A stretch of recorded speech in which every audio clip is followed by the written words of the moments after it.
So we've all seen these before if we've been to a race. The dreaded line markers. You have to do work to figure out where your last name falls in the alphabet. I never know where I need to go. I usually stand in line and I just start singing the ABCs. I'm like, I go here. Always being envious of the U to Z line because there's nobody there. So we're going to talk about check-in. So for any new race directors that have no idea what check-in is, typically, for most races, you'll see these signs that have lines that are split up by last names of participants. And when a participant comes up and gets to the front of the line, they'll talk to a volunteer and say, hey, my last name is XYZ. And then most often than not, the person will have a piece of paper with 4 or 5 pages, depending on how big your race is, of the list of participants that they kind of have the last names for.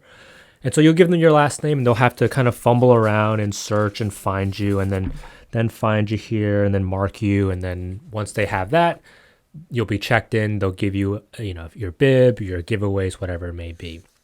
I think I was at a race last year. It was a bigger bike race and my last name starts with an L. So it's a very it's in a common neck of the woods. And so I think I was in line for 3 days, 4. I got there early and I was still in line for 8 to 10 minutes. And I was looking at the U to Z line, those other lines. I'm like, there's nobody there. So obviously you can see a lot of inefficiencies here. It's a lot of paper. Yeah, you have 5 volunteers at the table. And then if the Smith family comes with 10 people, you can only have the one volunteer working with all 10 of those people while the other 4 volunteers are just waiting for someone to show up. Exactly. A lot of questions that we get from new race directors are, how can I improve my check-in process? And what is the check-in app? The check-in app is really designed to maximize efficiency. Everything can be done within the app. You can search for participants in the app. You don't need to split up participants into different queues. One person can take care of one particular member of the family, another person can take care of another member of the family.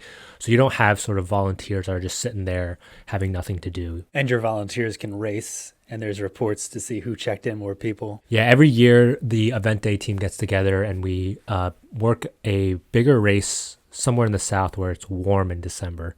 I'm looking forward to this year. And we usually sit there and we see how many people each one of us has checked in, and it almost turns into a bit of a competition. So in the check-in app, you can check people in, you can assign bibs. In the past, we've talked extensively about dynamic bib assignment. We'll put a link in the video about why you should dynamically bib assign instead of pre-assigned bibs. But you can show their giveaway sizes or any other information that you may need at check-in.